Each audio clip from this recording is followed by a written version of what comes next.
This is Randy Lajoie's 16th start at Dover. He won both the 1996 races. He has 7 top 10 finishes here. 5th time he's led at Dover. He also has 5 DNFs. Last year in this race, 37 engine trouble. Yeah, well, you know, that's the way Randy's kind of year is gone. I mean, he is either up there going to win the race or he's on the hook going home. Well, he won in Daytona the first outing. Everybody said we're in trouble this year, but he had so much bad luck. And here we go. Green flag. 14 and 28 minute, 28 second red flag. 13 to go. Boy, took off a little early.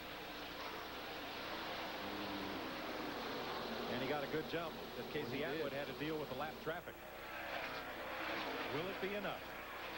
He got a jump. He's about a second ahead of Atwood. There's the differential in turn 3. Dale Jr. just hit the wall off turn 2 over there. Still ticking. Still going.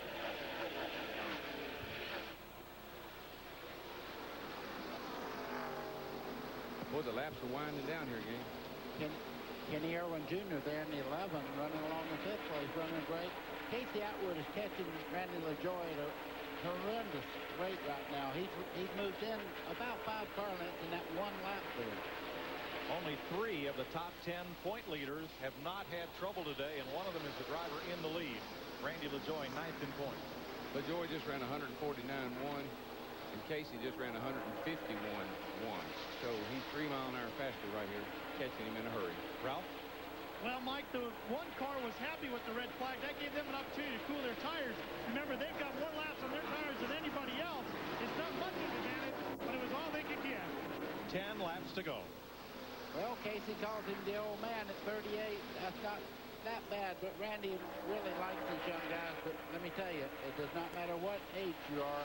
The main purpose of going out on this racetrack is to win. And these guys are fighting it out right now. Casey much quicker, though. Cuts it down off of turn 4. Gets a nose alongside. Yep, and you can see Randy Lajoie gives him racing room on the bottom part of the racetrack. And away he goes. A little loose right in there. They got to kind of hold their own. Get up out of that corner. Now he has to be very careful going down into turn 3 that the air does not turn him a little bit sideways here. But Casey just kind of holds his line on the bottom part of the racetrack. Randy Lajoie now about a half car length back, but that's tough sledding right there when you get side by side like that. Now it sucks that inside car. We saw it happen to Earnhardt and Kansas. It sucks that inside car right into that outside one. Well, Lajoie is not making it easy. No, he's not. And matter of fact, he's pulling green right into this fray here, and that's going to make matters even worse. Casey can never clear him, and he has. Clear up, clear up, clear up. No. He's not clear. But he could have cleared him up right there and got him going. That right there is why you don't let a driver a spot clear top up, part clear of the race. Now clear he's up. clear. Come on, get up here. He's got it. He's got it.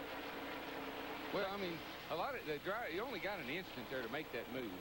Now watch Randy Lajoie get right up under the back of the 27, trying to get him loose as he comes off the corner. But I believe Casey now is going to just make this thing. He's going to pull about a car length every lap on him. Yeah, well, he's just got so much better tires. But, boy, right there is treacherous. I'm telling you, if he's going to pull him a car length a lap, he better hurry up because Jeff Green has moved into this thing now in 3rd place. Yeah, Jeff is right where he was when Kenseth and Earnhardt are battling. And if just you 2 guys can get together, I can go on and win this thing. And he's in the same position now. Yeah. Casey needs to get a little room between him and Randy because that getting up under a guy like that will absolutely drive him up the wall. 5 to go. Hey, and Tony Raines, he's still got a piece of this. Well, and so is, you know, there's Irwin and there's Kenny Wallace. I mean, this is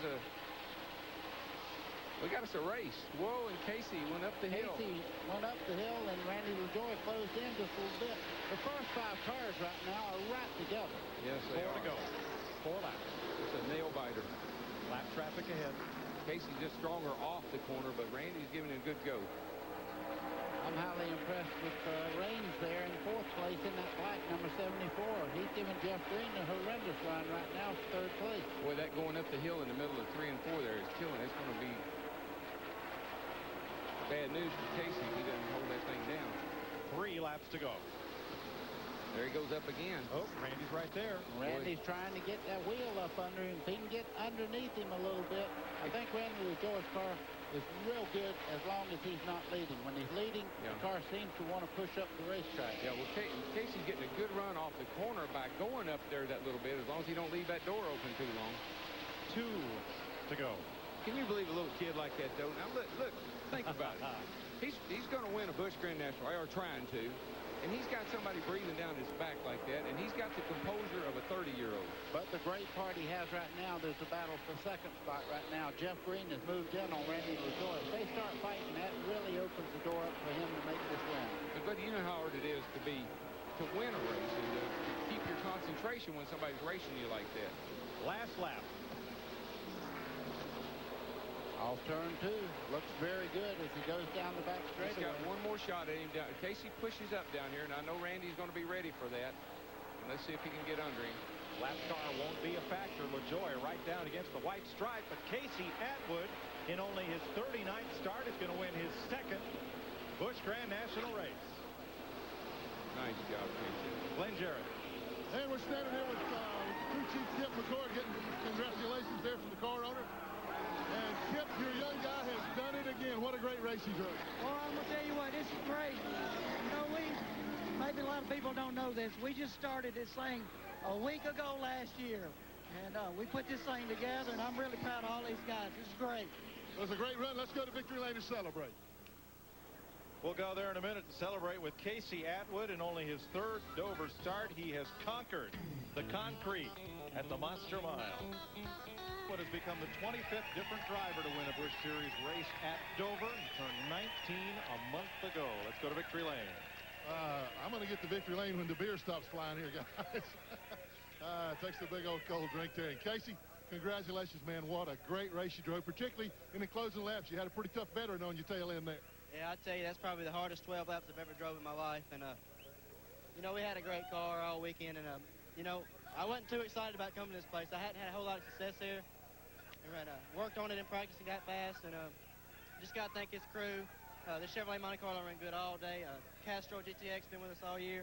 Coming back next year, so we're hoping for a good year. Mountain Dew, everybody that worked on this car did a great job. You showed a lot of patience waiting there on that last restart before you could actually take the lead. You didn't rush it. You took your time, made the pass right. Yeah, he got a great jump on me. And a veteran, he snuck a good one on me on the start, got a little lead, so I had to take my time and catch him. And just took my time passing, but didn't want to wreck him, didn't want to wreck myself. Knew he had a good car, so just glad we're here again. Well, I want to say congratulations and pass along something from Darrell Waltrip. He said that air conditioner feels real good up there. Well, it wasn't too bad in here today either. Okay, Casey Atwood, second victory of the year, second victory on TNN. Well, we're down here with Dale Earnhardt Jr., who's crawled out of his car. Dale, can you tell me what happened between you and Matt Kenseth? Yeah, I was probably running too hard for that point of the race. Matt definitely had a faster car than I did.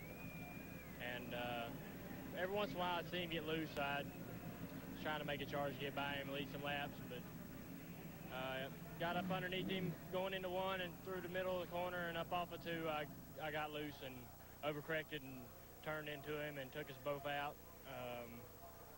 I'd say he definitely had the better car, and he was probably going to end up winning the race, so I killed his chances of doing that. And I feel pretty bad about it. I mean, me and Matt got along pretty good ever since we started racing together, and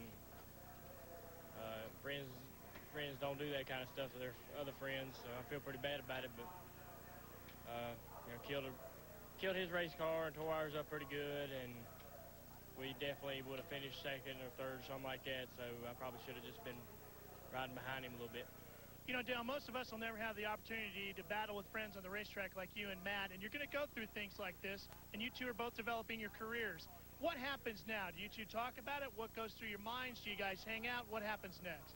Well, I see how in this situation I was in the wrong, so it's up to him to do what he wants to do. I mean, if he wants to hold a grudge against me, that's his, you know, his decision, and I'd be the same way. I'd be pretty upset about it, so I imagine he is, and it might take him a while to get over it, or he may never. But when we race, you know, we race out on the racetrack, especially for the points championship, we got teams and car owners behind us wanting us to go hard all the time, so the pressure's on both of us, but I made a mistake, and it cost us. Dale Earnhardt Jr. will leave here with the point lead. Casey Atwood, the winner. Randy Lajoie, Jeff Green, Tony Raines, best ever Busch Series finish. Kenny Irwin, Kenny Wallace, David Green, Phil Parsons, Mike McLaughlin, and Buckshot Jones, the top 10 today.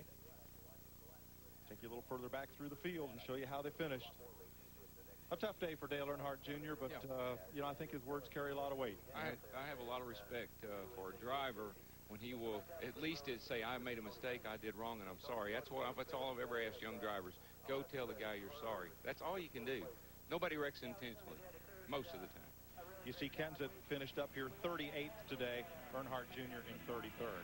Yeah, you know, that certainly those guys, they do have a lot of pressure. They have teams that they have to support. So he was driving as hard as he could. He lost the back of the car. Anybody that hadn't made a mistake, if they left the racetrack, we wouldn't have a race. So Earnhardt Jr.'s lead expands by 10 points over Matt Kenseth. But Jeff Green came in here 315 points behind and chopped 100 points out of that figure. Casey Atwood, the Nashville teenager, has picked up his second Busch Grand National Series win and conquered the concrete of the Monster Mile. Our thanks to Ralph Shaheen, Glenn Jarrett, and Winston Cup crew chief Larry McReynolds down at Pit Road. For Darrell Waltrip and Buddy Baker, I'm Mike Joy, congratulating Casey Atwood on his second Busch Grand National win. So long from the Monster Mile at Dover, Delaware.